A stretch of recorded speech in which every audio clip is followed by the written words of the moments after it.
লোক পুরুষ, একটা লোক মহিলা, এই পুরুষ এই মহিলাকে বিয়ে করেছে, বুঝে আসছে? এখন তারা স্বামী স্ত্রী। এখন এই মহিলা জোরে জোরে কথা বলে, এই পুরুষ তাকে বলে যে তোর এত জোরে কথা বলে আমার ভালো লাগে না রে। মহিলা তাও জোরে কথা বলে, পুরুষ বিরক্ত বলে যে কোন পাপ করছে জীবনে, বিপদ গলায় পড়ছে।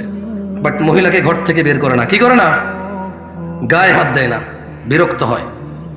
ওর বউ পান খায়, বললো যে তুই এত অল্প বয়সে পান খাওয়া শুরু করে দিলি, এমনি এমনি চা বাঁচতে আমার বিচ্ছিরি লাগে দেখতে আমার। কিন্তু বউকেও তালাক দেয় না, বাপের বাড়ি পাঠায় না, গায়ে হাত তোলে না, ওর জন্য জামা কিনে, কাপড় কিনে, ওর জন্য সুন্দর সুন্দর চুড়ি কিনে, লিপস্টিক কিনে, আলতা কিনে। ওর বউটা ওর মায়ের সাথে বেয়াদবি করে, কি সুন্দর করে বোঝায়, তুই তো মা হয়েছিস, আমাদের তো বাচ্চা কাচ্চা আছে, আমার মাটা বাপের একমাত্র পোলা আমি, আমার তো দুইটা ভাই নাই যে আমি যদি খেয়াল না রাখি আরেক ভাইয়ের বউ খেয়াল রাখবে, একটু খেয়াল রাখ না, আমরা ভদ্র পরিবারের লোক, আমি যদি তোর গায়ে হাত তুলি এখন, তোর সাথে ঝগড়া করি, মানুষ কি বলবে। ছেলের মাও বোঝে যে পরিবারটা সম্মানী, এই জন্য ছেলের বউ যত কিছুই করুক অতটা মানে প্রতিক্রিয়া দেখায় না, মনে করে যে বোঝে না, অবুঝ, এরকম করে ছেড়ে দেয়। ও বউয়ের গায়ে হাত তোলে না, বাপের বাড়ি পাঠায় না, তালাক দেয় না। ছেলেটা প্রায় তার বউয়ের মোবাইল এঙ্গেজ পায়, যখনই বলে তোমার মোবাইল ব্যস্ত পেলাম কেন, বউ বলে যে খালার সাথে কথা বলতেছি, মার সাথে কথা বলতেছি, বোনের সাথে কথা বলতেছি। সে প্রায় এঙ্গেজ পায়, বিরক্ত হয়। ছেলেটা তার বউকে বলে তুমি ফেসবুক কেন চালাও, আমার পছন্দ না। তার বউ বলে যে চালাবো না, এরপরে বলে যে শুধু এই তো মাঝে মধ্যে একটু স্ক্রলিং করবো, আমি কারোর মেসেজ টেসেজ দিই না। ছেলেটা প্রায় দেখে যে ও বউ ফেসবুক চালায়, সে বিরক্ত হয়, বউর গায়ে হাত তোলে না, বাপের বাড়ি পাঠায় না, তালাক দেয় না। হঠাৎ যদি এই ছেলেটা ঘরে এসে দেখলো তার বউয়ের বিছানায় অন্য পুরুষের সাথে বউ শুয়ে আছে, এখন কি করবে সে?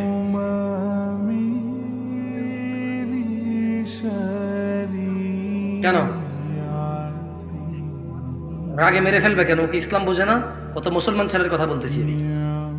তুমি কোন ছেলে, তুমি কোন ধর্মের ছেলে? ইসলামে কোন মহিলা পুরুষ ধরা পড়ে গেলে মেরে ফেলার তোমার বিধান আছে? সরকার মারবে? কে মারবে? কে মারবে? বিবাহিত মহিলাকে পাথর মেরে মেরে রজম করবে কে? জেনাকারী কে রজম করবে? কে রজম করবে? তুমি তো গায়ে হাত দিতে পারবো না, তুমি ধর্ম বুঝো না তো। যটুক আছে ওটুক নিয়ে মস্করা করো, গজল গায়া গায়া, যটুক টুকটাক দেখা যায় ওটুক নিয়ে মস্করা করো, গজল গায়া, গান গায়া, সিনেমা নাটক করে, কৌতুক করে ধর্ম শিখাও। এখন সিনেমা করে দেখি তো টেলিভিশনে আসে, একটা ইসলামের শিক্ষা কোরআন হাদিস দিয়ে আর হচ্ছে না, এবার নাটক করে শিখাইতে হবে। এই পর্যায়ে চলে গেছো তুমি। কেন মারবা? মেরে ফেলবা কেন? ওর বউ আরেকজনের সাথে শুয়ে আছে, তুমি মেরে ফেলবা কেন তোমার বউ? তোমার মেরে ফেলা বৈধতা আছে ওই মহিলাকে?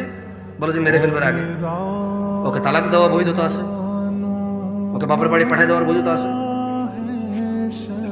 মুসলমান শাসকের হাতে তুলে দেওয়ার বৈধতা আছে, যে বিচার হোক। আর বিচার হবে কেন? বিবাহিত মহিলা জানা করলো কেন? বিবাহিত পুরুষ জানা করলো কেন? ওর বিচার হবে, ওকে পাথর মেরে মেরে ফেলতে হবে। কে মারবে? শাসক মারবে, পুলিশ। এই দেশের যে পুলিশ আছে না, অথবা কোনো বাহিনী তৈরি হবে, সরকার তৈরি করবে। কে তৈরি করবে? হুজুর আমাদের দেশের সরকার। তো আমি তোমার দেশ নিয়ে কথাই বলতেছি, আমি কথা বলতেছি ইসলাম নিয়ে। আমি কি এখন বাংলাদেশকে হিসাব করে করে কথা বললে হবে? ইন্ডিয়া, পাকিস্তান, সৌদি আরব, ইরান, নেপাল, ভুটান নিয়ে কথা বললে হবে? আমি কথা বলতাম ইসলামের বিধান নিয়ে। এবার কি তোমার আছে আর কি তোমার নাই? যা তোমার আছে তা তুমি পাবা, আর যা তোমার নাই জবাব তুমি আল্লাহকে দিবা। আমি এখানে কি করবো? কি করার আছে, কি ক্ষমতা আছে আমার করার? এই তোমরা কি কথা বুঝো আমার?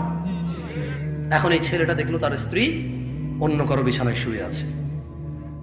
আচ্ছা, এই যে তার মাকে কষ্ট দিল, এই যে মহিলা জোরে জোরে তার সাথে কথা বলে, এই যে মহিলা পান খায়, এই যে মহিলা সারা দিন ব্যস্ততা, মোবাইলে ব্যস্ত পায়, এই যে মহিলা ফেসবুক চালায়, ও কিন্তু তালাক দেয় নাই, দিছে? বলেন তো এবার ও রাখবে? আপনি বললে একটা পুরুষ, অথচ ওর বউকে যদি ওই পুরুষের সাথে না দেখতো, ও জানতেই পারতো না। এই কথা জানতে পারতো? ক্ষমতা আছে। ধরেন ওর বউ একটা পুরুষের সাথে শুইল, ও 3 দিন পরে বাড়ি আসলো, ও ওর বউর সাথে শুইল, ওর কি বুঝার ক্ষমতা আছে ওর বউ আরেকজনের সাথে ছিল? আরে জোরে জবাব দেন ভাই। যেই পুরুষ তার বউ যদি আরেকজনের সাথে শোয়, এরপরে সে যদি ওই স্ত্রীর কাছে যায়, যেই পুরুষের এতটুকু ক্ষমতা নাই বুঝার যে অন্য কারোর সাথে ছিল, ওই পুরুষ যদি দেখে আরেকজনের সাথে শুইছে, ও ঘৃণায়, লজ্জায়, রাগে, ক্ষোভে, দুঃখে ওকে পুরো পৃথিবীর বিনিময় দিলেও বলবো যে বউ আমি রাখবো না ভাই। যার ভিতরে ন্যূনতম লজ্জাবোধ আছে, গায়রাত আছে, গায়রাত মানে বোঝেন আত্মমর্যাদা। কি মর্যাদা? সে রাখবে না। বলবো যে ভাই এত কিছু জানি না, আমি জুলুমের শিকার হয়ে গেছি, ওর মোহর কত 20 লাখ, এ ভাই একটা কিডনি খুল লইয়া যায়, এটা সরা, দেখলে আমার মেজাজ গরম হয়। আল্লাহ এরকম বলবে, যার ভিতরে ন্যূনতম আত্মমর্যাদা আছে সে বলবে যে 20 লাখ তো নাই, কিডনি একটা নিয়ে যা, 2 কিডনি লাগে না, 1 কিডনি বাঁচা যায়, ওরে নিয়ে বাঁচা যাবে না ভাই, কিডনি ছাড়া বাঁচা যাবে গ্যারান্টি আছে, ওর সাথে বাঁচবো না। ও আমাকে ধোকা দিছে, ও আমার বংশ মর্যাদা নষ্ট করছে, ও আমার বংশ নষ্ট করে দিছে। এখন যে বাচ্চাটা আছে এটা কি আমার না আমার না, আমি সেই সন্দেহে আছি। ও আমার আগামী প্রজন্ম ধ্বংস করে দিছে, আমার আগামী প্রজন্মের যে বাতি আমার, সেই বাতি আমার কিনা আমি জানি না, আমি এতটা দুঃখে আছি। এবং যে নিষ্পাপ সন্তানটা আছে ওর ঘর থেকে হয়েছে, ওকে বিদায় করে দেওয়ার পর ওই বাচ্চাটাকে দেখলে আমার ওর কথা মনে পড়বে, আর আমি সন্দেহে থাকবো এটা কি আমার বাচ্চা না অন্য কারো। ওকে সরাও, কিডনি নিয়ে যাও, ওকে সরাও, 1 কিডনি দিয়ে বাঁচা যায়। ও আমার আগামী প্রজন্ম ধ্বংস করে দিচ্ছে, ও আমার বংশের বাতি শেষ করে দিচ্ছে, ওকে সরাও।